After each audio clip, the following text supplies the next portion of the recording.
Rádio França Internacional, emissões em língua portuguesa, são 17 horas em Paris. Marco Martins.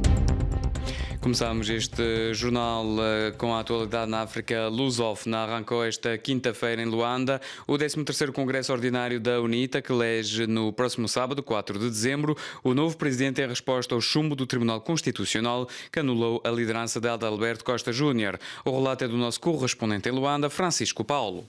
Crítica aos militantes que interferem na vida interna da UNITA marcaram a abertura do 13º Congresso Ordinário dos Maninhos, que reúne no Complexo Sovismo em Luanda mais de 1000 militantes.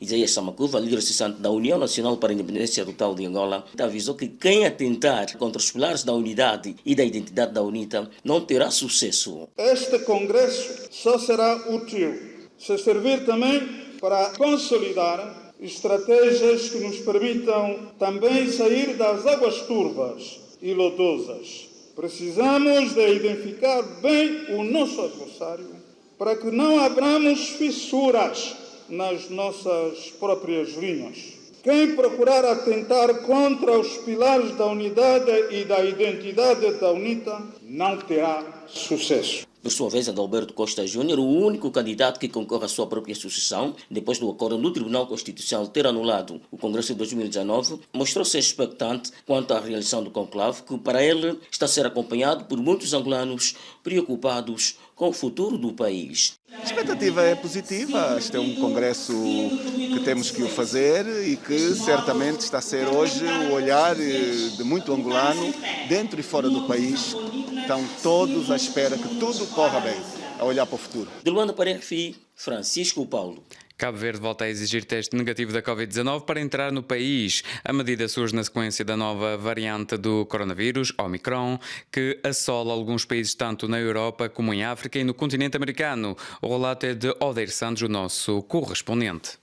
A medida que define a obrigatoriedade da apresentação de resultado negativo de teste PCR ou de teste rápido de antigênio para despiste da infecção pela Covid-19 para efeitos da entrada em Cabo Verde foi tomada em Conselho de Ministros, já está publicada no Boletim Oficial e entra em vigor amanhã. Assim passam a ser exigidos novamente resultados negativos para Covid-19 de teste PCR realizado até 72 horas da entrada de embarque ou de teste rápido de antigênio realizado até 48 horas antes para apresentação por todos os passageiros e tripulantes que desloquem por meios aéreos ou marítimos em viagens internacionais com destino a Cabo Verde para efeitos de entrada no território nacional. O governo justifica a sua decisão com o surgimento da variante Omicron, classificada pela OMS como uma variante de preocupação, na medida em que, face ao grande número de mutações que apresenta, poderá facilitar a transmissão e aumentar o risco de reinfecção. O governo descarta o encerramento das fronteiras e adianta que sempre que se justifique, pode ser restringida a entrada de passageiros e tripulantes no território nacional provenientes de países que, à luz dos critérios científicos, possam representar maior risco. O diretor nacional de saúde, Jorge Noel Barreto, afirma que a situação da pandemia é de incerteza. Por isso, apela a maior adesão à vacinação. Quem ainda não está vacinado, procurar forma de ser vacinado o mais urgente possível. Isso porque nós não sabemos quando é que poderá surgir novas variantes, como esta que surgiu agora, e que poderão descontrolar a situação que nós temos neste momento, que é uma situação bastante favorável. De Cabo Verde para a RFI, Odeir Santos. Continuamos com a atualidade no continente africano. O secretário-geral da ONU avistou-se nesta quarta-feira em Nova Iorque com o presidente da Comissão da União Africana, Moussa Faki Mahamat. Oportunidade para que o português António Guterres denunciasse as medidas por um vasto rol de países em relação à África Austral. Guterres denunciou um verdadeiro apartheid das viagens. Temos os instrumentos para garantir viagens com segurança. Usemos-los, esses instrumentos, por forma a evitarmos, permitam-me que o diga, este apartheid de viagens. Como reagem na África do Sul as pessoas quando o país e vizinhos da África Austral ficaram submetidos a um isolamento internacional devido à proibição dos voos de e para a região? A reportagem é de Maria Moassamo, a nossa correspondente. Há receios de que as proibições de viagens impostas à África do Sul possam ter um impacto devastador no setor do turismo. O analista político angolano José Gama, radicado na África do Sul, falou aos microfones da RFI sobre o impacto económico. Temos muitos países aqui, sobretudo a África do Sul, que vive e depende do turismo, e essas medidas de aplicação de restrições quanto aos voos acabou por afetar fortemente a economia sul-africana e também daqui dos países da região. Por exemplo, temos Moçambique, que depende também de certa parte da África do Sul. Cerca de 2,6% das exportações da África do Sul vão para Moçambique. A moçambicana Ana Cristina viu a sua viagem cancelada com destino a Lisboa. Tinha o voo marcado de Joanesburgo para Portugal. Infelizmente, os voos foram cancelados. Ainda aguardamos das autoridades para saber como será daqui para frente. Tinha visita médica para a próxima semana e são custos que ninguém vai suportar. E o estudante angolano Nelson Ribeiro receia ir para Angola com medo de não poder voltar a tempo para as aulas.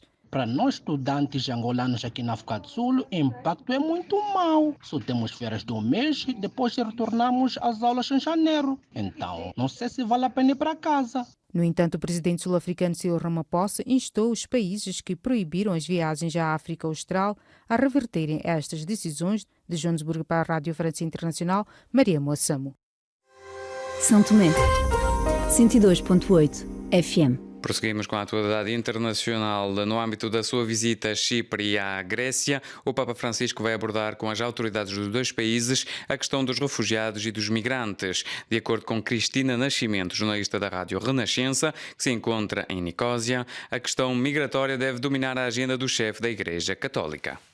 Papa Francisco levará um conjunto de refugiados de volta para a Itália, talvez não fisicamente no mesmo avião, mas estão a ser feitas combinações para que possa ir um grupo de refugiados para a Itália, mas também depois na Grécia, com a visita que o Papa Francisco vai fazer ao campo de refugiados na Ilha de Lesbos. Os refugiados que o Papa Francisco deverá, portanto, encontrar no âmbito desta visita são essencialmente africanos. Como é que é vista a presença desses refugiados africanos na comunidade cipriota? A comunidade cipriota, de alguma forma, acolhe, conforme pode, aqui os refugiados. A Caritas faz um trabalho de prestar apoio a esses refugiados. Aliás, aqui na Catedral Maronita, onde o Papa vai estar, funciona ao pé da Igreja Paroquial de Santa Cruz, a Caritas, que presta colaboração a esses migrantes. De acordo com os dados que foram divulgados por estes dias, 99% das pessoas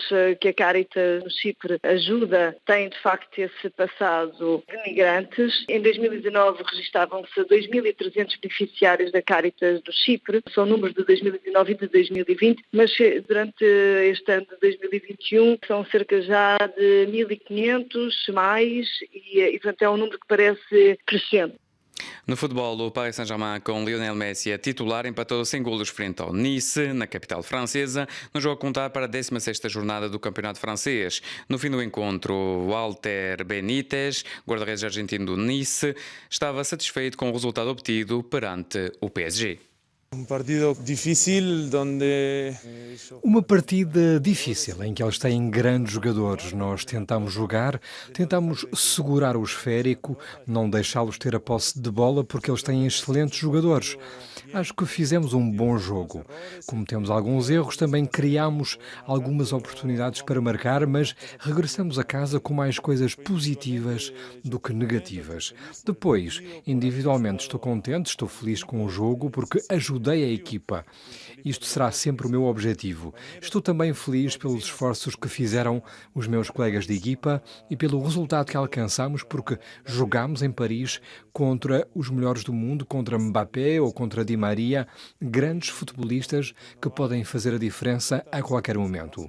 Fizemos tudo para que não façam nenhuma diferença, que não tenham a bola e fechar os espaços para que não possam jogar livremente. Estou feliz com o trabalho realizado pelos meus colegas de equipa.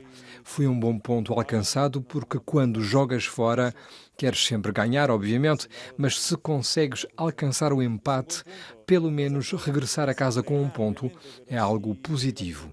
Claro que há coisas negativas que temos de corrigir, mas são coisas que acontecem e vamos trabalhar para isso. Era Walter Benítez, guarda-redes argentino do Nice. Chegamos assim ao fim deste jornal.